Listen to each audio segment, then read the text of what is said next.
Let's talk about another marquee matchup. Maybe not quite as big as Ohio State, Texas, but pretty damn big. That would be Florida State versus Alabama.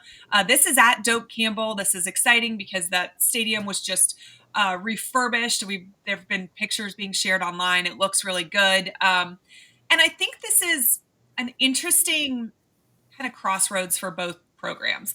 For Kalen DeBoer, it's year two, and he's still trying to kind of break away from Nick Saban's shadow. I don't know that Alabama fans were really pumped with the outcome last season, which is wild because they were, just barely on the outside looking in, of the playoffs. But the standards are incredibly high in Tuscaloosa. And then for Florida State, they were riding that high going into last season of Norvell and from the year before to just be kind of humiliated all season long. And there's rumors that Norvell was tied to this Alabama job. I just think there's a lot of cool underlying storylines here. And I think Doak Campbell's going to be loud and juiced. TJ, I'm guessing you're going to be there, right?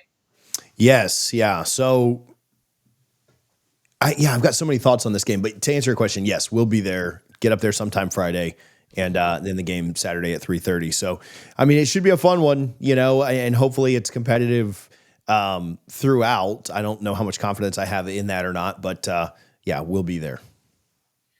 Okay. So, like I said, rocky start for for Kalen DeBoer, rocky by Alabama standards.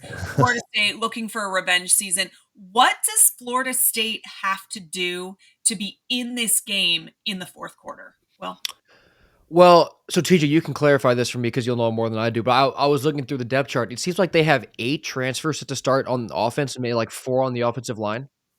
Yes, yeah. And then their 5th starter on the offensive line is Richie Leonard, who you guys are familiar with. So really a 5th transfer that only got to play in 4 games last year because he got hurt. And I will say he was FSU's best offensive lineman through those 4 games, graded out in PFF. So, but yeah, essentially 5 transfers really that have never played together, which is wild to have to take on.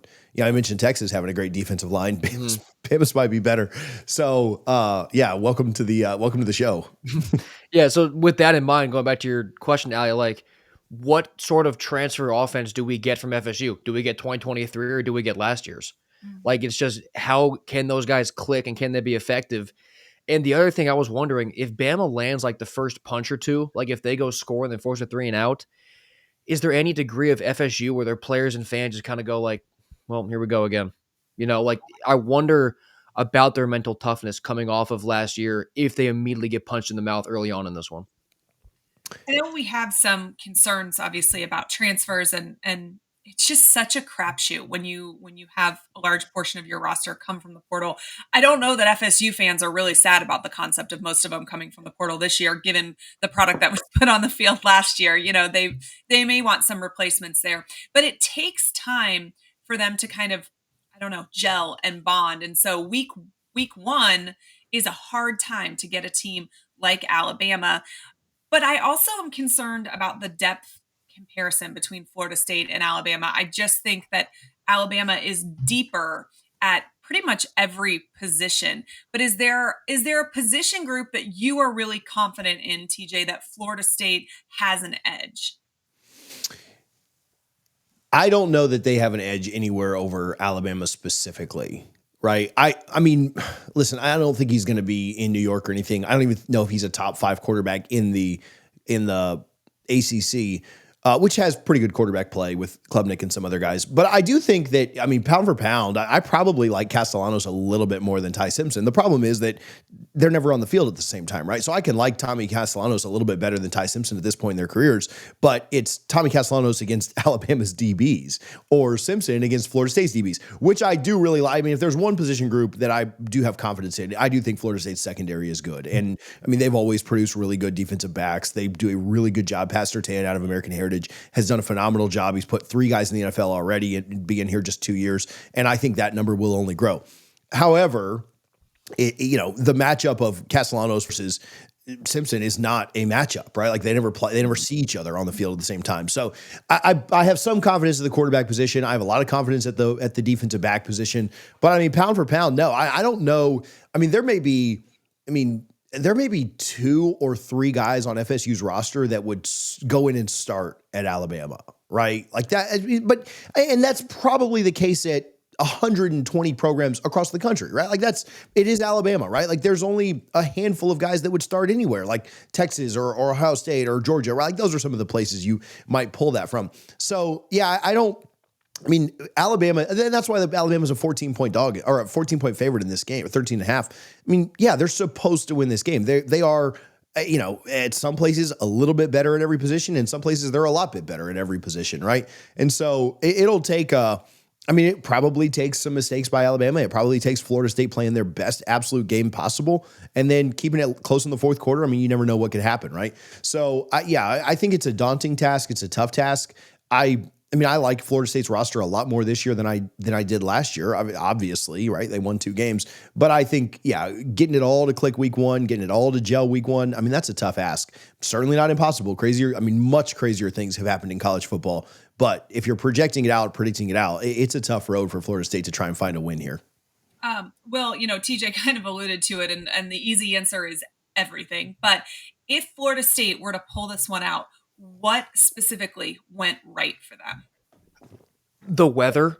I think if we really get this kind of rainy, gross Saturday, with Jam Miller not playing in this game for Alabama, I still like their rush attack with a guy like Richard Young. But if this game is literally disgusting and like people can't catch the ball like we saw in Dublin a bunch this past week, if it's a ground and pound game, I love Castellanos running around. Bama's losing their main guy in the running back room. If that slows the game down, lower scoring, less possessions, and I don't mind FSU running the ball around at all, even though Bama's defense is good, like I just said with Castellanos, that's what would have to go right. And off that weather, do we have an update on Sodgate? Is there going to be a field down there when they play on Saturday? So this is interesting. So it's called lay and play, right? Apparently, and I don't know who else uses this. People get, I don't know, too wrapped up in the most dumb things. I'm just well, both teams have to play on it, right? So who cares? But apparently it doesn't even have to take hold or whatever. It is truly a lay it out and play. So, but I am interested to see what if it's rainy? What if it's a little nasty? I saw the weather this morning. It's supposed to be really nice, by the way. 84 degrees is the high, but 35% chance of rain at kickoff.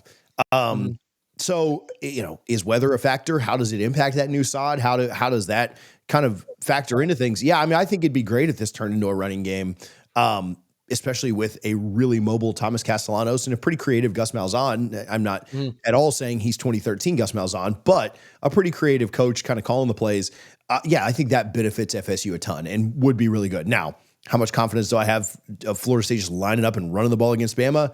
I don't know. If you watch the last 20 years of football, not much. But I do think that if this is a slower, less possession, more time-consuming kind of game, even if Alabama's possessions are 7 or 8 minutes and they end with a touchdown, that's okay. Limit the possessions, give yourself a chance late. That's essentially what Georgia Tech did last year to FSU extend this thing out. Make these drives as long as possible, limit possessions, hope the other team makes a mistake or two, and you'll come out on top. Yeah, that would benefit FSU tremendously.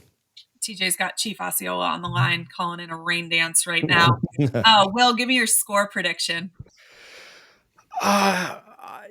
I probably do have to say Bama wins this game by at least 14. I think my score prediction is honestly vary based on when we wake up on Saturday morning. Let's see how bad that weather really is. But I'll just do this from this lens of it'll be relatively okay.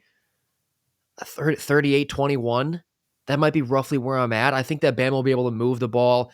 That passing game, even into a solid secondary. I'm very high on Ty Simpson. That receiver room speaks for itself. And I do believe that Richard Young at running back is plenty good enough of a replacement for Jam Miller. So I've got Bama moving the ball pretty well. Castellanos is too good to not score a few touchdowns. So yeah, I'll say probably about 38-21. Go with Bama. TJ, what say you? I really try not to think about score predictions for FSU specifically until I do a preview show on Wednesday. But if I've got to pick one now, I'll go 28-17. I'll go a little bit lower scoring than Will. I was thinking earlier in the offseason that this would either be an Alabama blowout or a Florida State win. Like that's kind of how I was thinking about it, which obviously leaning closer to an Alabama blowout, or Florida State would keep it close and the Bama folks would just melt down over everything. But yeah, I don't know. What did I just say? 28-17. So maybe Florida State finds a way to cover. Maybe it's close in the fourth quarter and Bama salts it away. But I think too many things have to go right for the Noles to win this. I am going to agree with you guys again. Damn it. I think Alabama wins this one, and I don't think it's close.